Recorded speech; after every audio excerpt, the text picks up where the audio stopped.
ꯄꯥꯎꯆꯦ ꯑꯃꯒꯤ ꯍꯦꯗꯂꯥꯏꯟ ꯑꯣꯏꯅꯔꯤꯕ ꯅꯥꯒꯥꯁꯤꯡ ꯏꯔꯥꯡ ꯍꯧꯔꯛꯄꯗꯒꯤ UNCꯅ ꯀꯨꯀꯤ 13 ꯊꯥꯗꯣꯛꯈꯤꯗ꯭ꯔꯦ UNCꯒꯤ ꯃꯥꯌꯣꯛꯇ ꯅꯥꯒꯥꯁꯤꯡꯅ ꯇꯣꯇꯦꯜ ꯁꯠꯗꯥꯎꯟ ꯂꯥꯎꯊꯣꯛꯈ꯭ꯔꯦ ꯑꯣꯐꯤꯁ ꯊꯨꯒꯥꯏꯈ꯭ꯔꯦ ꯍꯥꯏꯕ ꯄꯥꯎꯁꯤꯅ ꯉꯁꯤꯒꯤ ꯄꯥꯎꯆꯦ ꯑꯃꯒꯤ ꯍꯦꯗꯂꯥꯏꯟ ꯑꯣꯏꯅꯔꯤ ꯑꯣꯖꯥ ꯑꯁꯤꯒꯤ ꯃꯇꯥꯡꯁꯤꯗ ꯑꯩꯈꯣꯏꯒꯤ ꯃꯦꯒꯤ ꯇꯥꯔꯤꯛ 16ꯗ ꯑꯩꯈꯣꯏꯒꯤ ꯊꯣꯛꯈꯤꯕ ꯊꯧꯗꯣꯛ ꯍꯥꯏꯇꯥꯔꯦ ꯆꯔꯆꯀꯤ ꯂꯤꯗꯔ 3 ꯂꯩꯈꯤꯗꯕ ꯑꯗꯨꯒꯤ ꯃꯇꯨꯡ ꯇꯥꯔꯛꯄꯗ ꯅꯥꯀꯜ ꯑꯅꯤꯃꯛꯇꯒꯤ ꯑꯩꯈꯣꯏꯒꯤ ꯐꯥꯖꯤꯟꯅꯕ ꯃꯤꯑꯣꯏꯁꯤꯡ ꯐꯥꯖꯤꯟꯅꯕ ꯂꯩꯈ꯭ꯔꯕ ꯁꯤꯒꯤ ꯃꯇꯨꯡꯗ ꯑꯃꯨꯛ ꯑꯩꯈꯣꯏꯒꯤ ꯅꯥꯒꯥꯒꯤ ꯏꯆꯤꯜ ꯏꯅꯥꯎꯁꯤꯡ ꯐꯥꯖꯤꯟꯈꯤꯕꯁꯤꯒꯤ ꯂꯪꯂꯥ ꯂꯪꯖꯤꯟꯗꯤ ꯏꯈꯪ ꯈꯪꯗꯅ ꯑꯗꯨꯃꯛ ꯂꯩꯔꯤꯕꯅꯤ ꯑꯗꯨꯕꯨ UNCꯒꯤ ꯁꯥꯏꯠꯇꯒꯤ ꯉꯔꯥꯡꯁꯦ ꯏꯈꯪ ꯈꯪꯍꯧꯗꯅ ꯑꯩꯈꯣꯏꯒꯤ ꯀꯨꯀꯤꯒꯤ ꯃꯤꯑꯣꯏ 14ꯁꯦ ꯊꯥꯗꯣꯛꯂꯒꯅꯤ ꯍꯥꯏꯕ ꯄꯥꯎꯁꯦ ꯂꯩꯅꯔꯝꯂꯤꯕꯅꯤ ꯑꯗꯨꯕꯨ ꯉꯁꯤ ꯑꯃꯨꯛ ꯁꯨꯃꯥꯏꯅ ꯑꯩꯈꯣꯏꯒꯤ ꯏꯔꯥꯡ ꯍꯧꯔꯛꯄꯗꯒꯤ UNCꯅ ꯀꯨꯀꯤ 14ꯁꯦ ꯊꯥꯗꯣꯛꯈꯤꯗ꯭ꯔꯦ ꯍꯥꯏꯕ ꯄꯥꯎꯁꯤꯅ ꯂꯩꯔꯤꯕ ꯄꯨꯂꯞ ꯑꯣꯏꯅ ꯌꯦꯡꯕꯗ ꯑꯁꯨꯃꯥꯏꯅ ꯄꯥꯎꯁꯦ ꯀꯃꯥꯏꯅ ꯌꯦꯡꯕ ꯌꯥꯏ ꯑꯣꯖꯥ ꯀꯔꯤ ꯍꯥꯏꯕꯤꯅꯤꯡꯉꯤ ꯑꯍꯥꯟꯕ ꯑꯣꯏꯅ ꯑꯗꯨꯅ ꯃꯁꯤ ꯑꯩꯈꯣꯏꯒꯤ ꯍꯣꯜ ꯑꯩꯈꯣꯏꯒꯤ ꯃꯤ ꯐꯥꯖꯤꯟꯈꯤꯕꯒꯤ ꯏꯄꯤꯁꯣꯗꯁꯦ ꯃꯁꯤ ꯌꯦꯡꯕ ꯃꯇꯝꯗ ꯑꯩꯈꯣꯏꯒꯤ ꯌꯥꯝꯅ ꯑꯟꯃꯦꯠꯆ ꯑꯣꯏꯕ ꯌꯥꯝꯅ ꯆꯥꯟꯅꯗꯕ ꯑꯗꯨꯒ ꯂꯩꯉꯥꯛꯀꯤ ꯃꯥꯏꯀꯩꯗꯒꯤꯁꯨ ꯂꯩꯉꯥꯛꯅ ꯄꯤꯔꯤꯕ ꯔꯦꯁꯄꯣꯟꯁꯁꯤ ꯑꯩꯈꯣꯏꯒꯤ ꯂꯩꯉꯥꯛ ꯑꯃ ꯑꯣꯏꯕꯒꯤ ꯄꯤꯐꯝ ꯊꯣꯛꯄ ꯔꯦꯁꯄꯣꯟꯁꯇꯣ ꯃꯗꯨ ꯑꯣꯏꯕ꯭ꯔꯥ ꯅꯠꯇ꯭ꯔꯒꯅ ꯃꯗꯨꯗꯒꯤ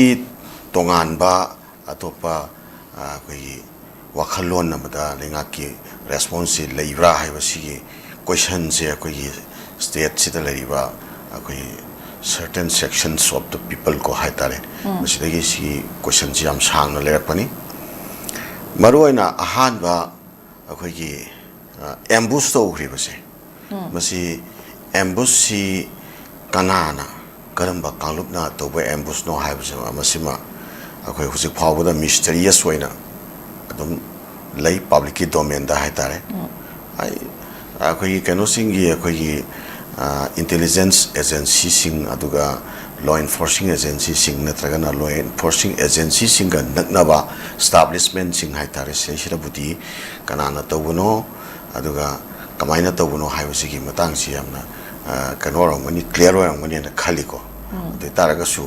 masi public domain da de masi posema mysterious oye bo husi phawa siga mari leina na mi phami pun chathabagi natragana achauba khoi security ki oiba mai pak pa haitare ne mai pak pa security ki adumba thawak tharang sing pakhat pagi poto madu thoidong na ude haba tare mafam khara da combing operation tawri hai aduma tawri hai habana singba mafam khara leina ki adubo ngasagi adugi pot sing do mayam na dum haina ki ko makharom chelaga awangom tanu haibagi mong dong na tawba yana effective oidaba thodok thoiba mafam du da operation tawdraga tawbam famna tawi habugumba sumana singba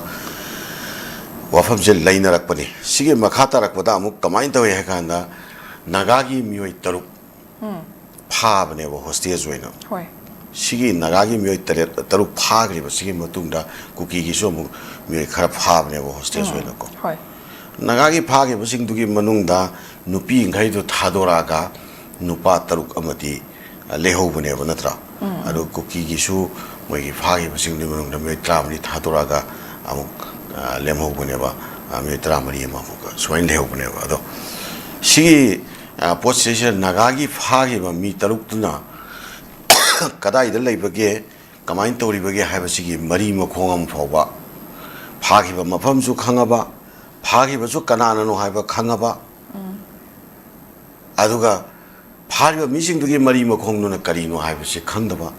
sigi level sida laina adugi potuna